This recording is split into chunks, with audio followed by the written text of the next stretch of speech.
राम राम दोस्तों, पिछले दिनों सोशल मीडिया पर वायरल एक वीडियो ने पूरे देश में चर्चा बटोरा। कुछ दिनों पहले यूपी के जिला गोंडा से बीजेपी अध्यक्ष का एक वीडियो सोशल मीडिया पर बहुत तेजी से वायरल हो रहा था, जिसमें यह प्रतीत हो रहा था कि वह एक महिला को गले लगाने का प्रयास कर रहे हैं। वीडियो वायरल होने के बाद पक्ष विपक्ष तमाम लोगों ने प्रतिक्रिया देना शुरू कर दिया। नेताजी सामने आए, वो महिला भी सामने आई। नेताजी ने कहा कि ये सीढ़ी चढ़ रही थी, इसको चक्कर आ रहे थे, इसलिए मैंने इसको पकड़ा। वो महिला भी कुछ इसी तरह की प्रतिक्रिया सामने आकर के देती है। कहती है कि मैं लखनऊ से अपने घर जा रही थी, मुझे कोई वाहन नहीं मिलता है, मैं जिला अध्यक्ष जी से मदद मांगती हूँ। उसके बाद जिला अध्यक्ष जी मेरे पास आते हैं और मुझे लेकर के जाते हैं, मेरी मदद करते हैं, क्योंकि मुझे उस वक्त चक्कर आ रहे थे। महिला ऐसा बताई महिला। खैर सच क्या है, लेकिन इस बीच सीसीटीवी कैमरे का यह वीडियो वायरल हो जाता है। लोग इसको अलग अलग सोशल मीडिया प्लेटफॉर्म पर अपनी प्रतिक्रिया के साथ शेयर करते हैं, जो भी मामला हो। लेकिन इस वीडियो से ठीक एक दिन पहले एक और वीडियो सोशल मीडिया पर वायरल हुआ रहता है, और वह वीडियो पूरे देश में वायरल हो जाता है। वह एक्स जैसे प्लेटफॉर्म पर ट्रेंडिंग में आ जाता है। पूरे देश में उस पर चर्चा होने लगती है। सोशल मीडिया पर बहुत तेजी के साथ वायरल हुए उस वीडियो में भी एक व्यक्ति होता है जिसे बीजेपी कार्यकर्ता बताया जाता है। वायरल वीडियो में कुछ ऐसा दिखाया जाता है कि नेताजी अपनी कार से हाईवे पर अपनी कार को एक किनारे खड़ी करते हैं और एक महिला के साथ, जो महिला नग्न अवस्था में होती है, कार से बाहर निकलती है और उसके साथ सड़क पर ही अश्लील क्रिया, सेक्स करना शुरू कर देते हैं नेताजी। यह वीडियो अलग अलग प्लेटफॉर्म पर जब वायरल होता है तो हर जगह यह ट्रेंडिंग में आ जाता है और चर्चा होना शुरू हो जाता है। दोस्तों, आज की इस कहानी के माध्यम से हम यह जानने समझने की कोशिश करते हैं कि कौन है वह बीजेपी नेता, आखिर क्या मामला है, क्या नहीं है। तो चलिए, नमस्कार, जय श्री राम, मैं CS भारद्वाज। आज की जो सच्ची घटना मैं आपको सुनाने जा रहा हूं, यह सच्ची घटना मध्य प्रदेश के जिला मंदसौर की है। दोस्तों, 22 मई 2025 को सोशल मीडिया के एक्स हो, फेसबुक हो, इंस्टाग्राम हो या यूट्यूब हो, अलग अलग प्लेटफॉर्म पर एक वीडियो वायरल हो रहा होता है। बताया जाता है कि वीडियो 13 मई 2025 की देर रात का है। दिल्ली मुंबई एक्सप्रेसवे पर एक थाना क्षेत्र है भानपुरा, जो मध्य प्रदेश के मंदसौर जिले में पड़ता है। वहां से होके एक्सप्रेसवे गुजरता है। उसी एक्सप्रेसवे पर एक जगह है नीमथूर। नीमथूर के पास एक्सप्रेसवे पर एक कार जिसका नंबर है MP 14CC 4782 जाकर रुकती है। उसके बाद ड्राइवर सीट पर बैठा हुआ आदमी कार से उतरता है। उतरने के बाद ठीक उसके पीछे वाली सीट से एक महिला उतरती है, जो पूर्ण नग्न होती है। महिला ने किसी भी तरह का कोई वस्त्र नहीं पहना हुआ था, मतलब पूर्ण नग्न। जैसे ही दोनों दरवाजा खुलता है, दोनों उतरते हैं। उतरने के बाद वह दोनों एक दूसरे के साथ सड़क पर ही खुलेआम शारीरिक संबंध बनाना शुरू कर देते हैं। कुछ सेकंड या कुछ देर तक वह करते रहते हैं। उसके बाद शायद उन्हें ऐसा लगता है कि हाईवे से गुजरने वाले जो वाहन हैं, शायद उनकी नजर ना पड़ जाए, तो वो थोड़ा साइड हो जाते हैं और फिर से उसी स्थिति में आ जाते हैं जिस स्थिति में पहले थे। खुलेआम शारीरिक संबंध बनाने लगते हैं। एक दूसरे के साथ शारीरिक संबंध बनाना वो जारी रखते हैं कुछ समय, कुछ मिनटों तक। इसके बाद वह वहां से हटते हैं। हटने के बाद दोनों एक्सप्रेसवे के बीचों बीच जाते हैं। और वहाँ डांस करना शुरू कर देते हैं। जो आदमी है उसने कपड़े पहने हुए थे, लेकिन जो महिला है उसने कोई भी कपड़ा नहीं पहना हुआ था और बीच सड़क पर वो डांस करने लगते हैं। शायद वो नहीं जानते थे कि हम जो यह सब कर रहे हैं, भले ही रात का अंधेरा है, लेकिन यह सब कुछ सीसीटीवी में कैद हो रहा है।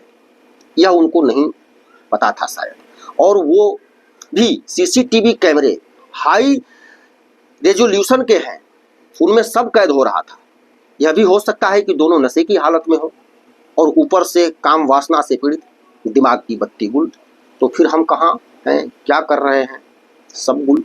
ये भी हो सकता है, खैर मैं इसकी गारंटी नहीं दे सकता। दोस्तों, इसी बीच जब वहां से उनकी जाने की तैयारी चल रही होती है तो नेशनल हाईवे के कुछ कर्मचारी वहां पहुंच जाते हैं, जिनकी संख्या 6 या फिर 8 हो सकती बताई जा रही है। उन कर्मचारियों ने उनके पास पहुंचकर दोनों को रोका। रोकने के बाद कहा कि आप अभी कुछ देर पहले लगभग 8 से 10 मिनट तक जो कर रहे थे, क्या आपको पता है कि यह सब आपकी जो करतूत है कैमरे में कैद हो रही थी। उन्हें लगा कि शायद ये सब मजाक कर रहे हों या झूठ बोल रहे हों, या हो सकता है कि इनकी नज़र हमारे ऊपर पड़ गई हो और नज़र पड़ने की वजह से ये लोग शायद ब्लैकमेल करने की कोशिश कर रहे हों। लेकिन इसी बीच जो कर्मचारी जो थे तथाकथित, जो खुद नेशनल हाईवे का कर्मचारी खुद को बता रहे थे, वो किसी को फ़ोन करते हैं और वहाँ से एक वीडियो आता है उनके मोबाइल पर। और वो वीडियो जैसे ही आता है तो वो जो महिला होती है और वो जो पुरुष होता है, उन दोनों को दिखाया जाता है, वो दिखाते हैं। जब वो दोनों महिला और पुरुष उस वीडियो को देखते हैं, अपना ही वीडियो देखकर, और वो भी साफ सुथरा वीडियो, उनकी गाड़ी का नंबर भी उस वीडियो में आया हुआ है, उनका चेहरा बिल्कुल साफ साफ दिख रहा है, उनके पैरों तले जमीन खिसक जाती है। वो सोचने लगते हैं, यही हमने तो यही सब किया है 8-10 मिनट तक, यहाँ जो सब कुछ कैद है कैमरे में, अब हम बचेंगे कैसे, सोचने लगते हैं। फिर दोनों रिक्वेस्ट करना शुरू कर देते हैं तथाकथित हाईवे कर्मचारियों से। कहते हैं कि अगर किसी को यह पता चलेगा तो हमारी बहुत ज़्यादा बदनामी हो जाएगी, इसलिए जो भी हुआ है इसे यहीं ख़त्म कर दीजिए। वो काफ़ी रिक्वेस्ट करते हैं, दोनों महिला भी और पुरुष भी उन्हें समझाने की कोशिश करते हैं। दोनों लगातार रिक्वेस्ट करते हुए समझाने के प्रयास में लगे रहते हैं। इसी बीच कर्मचारियों की तरफ से उनके समझाने के प्रयास के बीच में ही कहा जाता है कि अच्छा ठीक है, लेकिन आपको कुछ पैसे खर्च करने पड़ेंगे। मतलब वहां सौदेबाजी शुरू हो जाती है। ऐसा बताया जाता है कि लगभग 1 लाख रुपए की डिमांड की गई थी, लेकिन उस व्यक्ति के जेब में सिर्फ 200 रुपए थे, 2000 रुपए थे, और मांग 1 लाख रुपए की थी। इसलिए बात नहीं बन पा रही थी। आखिरकार जब बात नहीं बन पाई तो 2000 रुपए देकर वह आदमी कहता है कि बाकी पैसे मैं यहाँ से जाने के बाद में 1-2 दिनों में दे दूंगा। एक काम करिए, आप लोग हमारा नंबर रख लीजिए, लेकिन इस वीडियो को सोशल मीडिया पर बिल्कुल भी वायरल मत करना। बताया जाता है कि सौदेबाजी से पहले उन्होंने धमकी दी थी कि हम तुम्हारा वीडियो सोशल मीडिया पर वायरल कर देंगे। तो इसके लिए वह रिक्वेस्ट कर रहा था कि वायरल नहीं करिएगा आप लोग, मैं जा करके पैसे दे दूंगा। इस प्रकार वायरल न करने की रिक्वेस्ट करते हुए कुछ ही मिनट के बाद दोनों महिला और पुरुष वहां से चले जाते हैं। यह घटना 13 मई की होती है। वहां से महिला और पुरुष चले जाते हैं। जाने के बाद अगली तारीख 14 मई, 15 मई, 16 मई, 17 मई, 18, 19, 20 मई, ये लगभग 8 दिनों तक ऐसे ही बातचीत उन लोगों से चलती रहती है। संपर्क में लगातार वो रहते हैं। वो कहता है कि सूझबूझ से काम लेने की कोशिश करें आप लोग, मैं पैसे दे दूंगा, आप लोग उसे वायरल नहीं करेंगे। तय रकम भी वो देने को कहता है ताकि सोशल मीडिया पर वीडियो वायरल ना हो। लेकिन अंततः उनका जो सौदा हुआ था वह खटाई में पड़ जाता है, क्योंकि जो व्यक्ति होता है उसने कहा था कि यह वीडियो आपको डिलीट करना होगा, यानी जो कैमरे में कैद है महिला और पुरुष, वो कहा था। लेकिन दोस्तों, तभी सबसे बड़ी समस्या यह आ जाती है कि वीडियो डिलीट करने की जो पावर है वह उन कर्मचारियों के पास नहीं थी, क्योंकि नेशनल हाईवे जो NHAI का सेंट्रल सर्वर है, यह वीडियो वहां तक था और वो उसे डिलीट नहीं कर सकते थे क्योंकि उनकी पावर ही नहीं थी। उन्होंने कहा था कि हम आपका वीडियो बिल्कुल भी वायरल नहीं करेंगे, हम आपको कोई भी नुकसान नहीं पहुंचाएंगे। अगर बात पैसे पे सेटलमेंट हो जाती है तो हम इसे वायरल नहीं करेंगे। परंतु पैसे पे सेटलमेंट वाला मामला भी सेटल नहीं हो पाता है और आखिरकार 21 मई 2025 को उस वीडियो का पहले तो स्क्रीनशॉट के साथ, उसके बाद फिर वीडियो अलग अलग सोशल मीडिया प्लेटफॉर्म पर वायरल होना शुरू हो जाता है।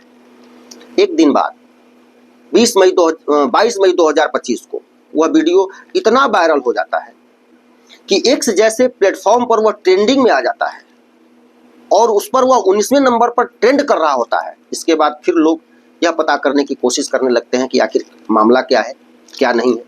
तो पता चलता है कि इस व्यक्ति का नाम होता है मनोहर लाल धाकड़ और मनोहर लाल धाकड़ की जो पत्नी है वह मसौर जिले के वार्ड नंबर 8 की जिला पंचायत सदस्य होती है, जिसने भारतीय जनता पार्टी के से टिकट लिया था। और साथ ही इस व्यक्ति का भी फोटो वायरल होना शुरू हो जाता है, यानी उसके पति का।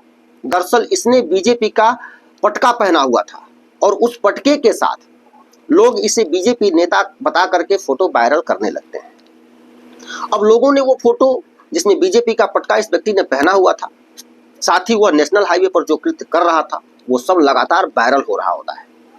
देखते ही देखते पूरे देश भर में इस घटना को लेकर चर्चा होने लगती है। बेहद आपत्तिजनक स्थिति में खड़े हुए थे, कर रहे थे। तरह तरह की प्रतिक्रिया लोगों द्वारा दी जाती है, शुरू हो जाती है, की जाती है। कुछ लोगों ने खासकर ये भी बताना शुरू कर दिया कि ये बीजेपी का कार्यकर्ता है। कुछ लोगों ने यह कहना शुरू कर दिया कि नहीं, यह बीजेपी का कार्यकर्ता है ही नहीं, ये जो व्यक्ति है उसकी जो पत्नी है वो वार्ड नंबर 8 की जिला पंचायत सदस्य है, जिसको भारतीय जनता पार्टी ने अपना उम्मीदवार घोषित किया था, यानी समर्थन दिया था। क्योंकि वहाँ मध्य प्रदेश में कोई चुनाव चिन्ह नहीं मिलता है बल्कि समर्थन मिलता है दलों का। कुछ इसी तरह का मामला होता है। उसके बाद फिर 23 मई 2025 को भानपुरा थाना क्षेत्र में आखिरकार FIR दर्ज कर लिया जाता है और FIR में BNS की धारा 296, 285 व कुछ अन्य धाराओं के तहत FIR दर्ज कर ली जाती है और महिला को भी सह आरोपी बनाया जाता है। अब इसके बाद गिरफ्तारी के लिए दबिश देना शुरू कर दिया जाता है। चूंकि मनोहर लाल धाकड़ ने जिस प्रकार का कृत्य हाईवे पर किया था वह तो किसी भी प्रकार से क्षम्य नहीं है। मनोहर लाल के लिए लगातार दबिशें दी जाने लगी, गिरफ्तारी की कोशिश की जाने लगी, लेकिन मनोहर लाल धाकड़ को पुलिस गिरफ्तार नहीं कर पाई। बल्कि 25 मई 2025 को मनोहर लाल धाकड़ खुद ही आकर के थाने में सरेंडर कर देता है और कहता है कि जो भी हुआ है बहुत गलत हुआ है, बहुत ज़्यादा मुझे आत्मग्लानि हो रही है। मनोहर लाल धाकड़ के आत्मसमर्पण के बाद अब उस महिला के बारे में सोशल मीडिया पर यह खबर चलने लगती है। बताया जाता है कि वह किसी सरकारी विद्यालय की शिक्षिका होती है और कहा जाता है कि उसको अपना ट्रांसफर करवाना था, तबादला करवाना था, इसलिए नेताजी के संपर्क में आई थी। अब नेताजी ने शायद उस बात का फायदा उठाने की कोशिश की, या हो सकता है कि कोई अन्य राजनीतिक लाभ दिलाने के लिए भी वो दोनों उतने नजदीक उस तरह के स्थिति में आए हों। अब महिला ने किस तरह का कौन सा कंप्रोमाइज किया, यह तो पुलिस की जांच के बाद ही स्पष्ट हो सकेगा। वो महिला शिक्षिका है या नहीं है, यह भी जांच के बाद ही स्पष्ट हो सकेगा। लेकिन महिला को सह आरोपी बनाया गया है। सह आरोपी बनाने के बाद मनोहर लाल धाकड़ के आत्मसमर्पण के बाद जो वह महिला है उसकी भी धरपकड़ के लिए पुलिस प्रयास करती है। धाकड़ जी को गरोठ जेल भेज दिया जाता है। इसी बीच पुलिस नेताजी को उस जगह पर फिर से लेकर जाती है जहां नेताजी ने कुकृत्य किया था और उस सीन को पुनः रिक्रिएट किया जाता है, यह देखने के लिए कि क्या था क्या नहीं था। और साथ ही जो गाड़ी होती है, जिस गाड़ी से वो दोनों महिला और पुरुष बैठ करके गए थे, उस गाड़ी को भी जब्त कर लिया जाता है, पुलिस अपने कब्जे में ले लेती है। उस महिला को गिरफ्तार करने की कोशिश अभी भी जारी है। अभी तक की जानकारी में शायद अभी वो महिला गिरफ्तार नहीं हुई है। अब दोस्तों, जिन्होंने वीडियो वायरल किया था उनके लिए NHAI जो अथॉरिटी है उससे उसकी पूरी जानकारी मांगी गई, पुलिस ने उससे जानकारी मांगी कि उस दिन कंट्रोल रूम के अंदर कितने कर्मचारी थे। NHAI ने यह जानकारी पुलिस को दे दी है। NHAI ने बताया है कि 3 कर्मचारी उस वक्त मौके पर मौजूद थे, उन्हें बर्खास्त कर दिया गया है और बाकी अन्य लोगों की भी लिस्ट पुलिस को सौंप दी गई है। फिलहाल पुलिस इस मामले की जांच कर रही है। वीडियो को जिन्होंने वायरल किया था उसकी भी पड़ताल में पुलिस जुटी है। जो भी इसमें दोषी होगा उसके खिलाफ कार्रवाई करने की भी बात कही जा रही है। लेकिन दोस्तों एक बात है कि चाहे कानूनी दृष्टिकोण से कोई भी दोषी बन जाए, लेकिन जिस तरह से उस नेताजी का कृत्य रहा है, उनको इस तरह का कोई व्यक्तिगत अधिकार नहीं है। अभिव्यक्ति की स्वतंत्रता का ये अधिकार के नाम पर इस सहमति के आधार पर बीच सड़क पर इस तरह का कुकृत्य करने की वो चेष्टा करें या कोई भी इस तरह की चेष्टा करता है, यह एक सभ्य समाज में और हमारे सनातन संस्कृति में तो बिल्कुल ही क्षम्य नहीं है। यह भारत है, हम सनातनी हैं। कोई भी अधिकार मर्यादा के चादर से बाहर नहीं जा सकता और वह अधिकार नहीं होता। जिस तरह से नेताजी का मामला, नेताजी का नाम सामने आने के बाद पूरे देश भर में उनकी थू-थू होती है और साथ ही समाज में एक गलत संदेश भी उनके द्वारा दिया गया जो बिल्कुल भी क्षम्य नहीं है। दोस्तों इस पूरे घटनाक्रम को बताने का उद्देश्य किसी को परेशान करना नहीं है, किसी का दिल दुखाना नहीं है, बल्कि आपको जागरूक करना है, आपको सचेत करना है। आप सचेत रहें, जागरूक रहें। जिस तरह से नेताजी ने अपनी उस महिला मित्र के साथ जो किया, सब CCTV कैमरे में कैद हो चुका था। दोस्तों वक्त के साथ साथ टेक्नोलॉजी का दौर जैसे जैसे आगे बढ़ रहा है, वैसे वैसे अब ऐसी कोई जगह नहीं बची है जहां पर कैमरे की पहुंच ना हो। और खासकर जब हम एक्सप्रेसवे की बात करते हैं, एक्सप्रेसवे से गुजर रहे हों, तो वहां तो कम से कम 2-2, 3-3 किलोमीटर दूरी तक कैद करने वाले कैमरे लगे हुए हैं और वो 2-2, 3-3 किलोमीटर दूरी की चीज़ों को कैद कर लेते हैं। उन कैमरों की टेक्नोलॉजी कुछ इस तरह की होती है कि कंट्रोल रूम के अंदर बैठे बैठे किसी भी चीज़ को बहुत पास से भी देखा जा सकता है और उसे बहुत दूर भी कर सकते हैं। दोस्तों जाते जाते रिक्वेस्ट है, चैनल को सब्सक्राइब करेंगे, वीडियो को लाइक करेंगे और शेयर करेंगे ताकि लोगों में जागरूकता फैले। इस तरह के कृत्य समाज में बिल्कुल भी शोभनीय नहीं है, बिल्कुल भी वह बर्दाश्त के लायक नहीं है, वो उसको अच्छा नहीं कहा जा सकता है।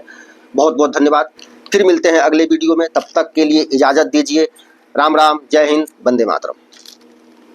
तो मित्रों कैसा लगा आप लोगों को ये वीडियो, कमेंट जरूर कीजिएगा, लाइक शेयर भी संभव हो तो करें और एक निवेदन है कि अधिक से अधिक लोगों से चैनल को सब्सक्राइब करवाएं। आप सहयोग भी कर सकते हैं, UPI ID और बैंक डिटेल भी है, आप चाहे तो सहयोग भी कर सकते हैं। मिलते हैं अगले वीडियो में हम लोग फिर, तब तक के लिए नमस्कार।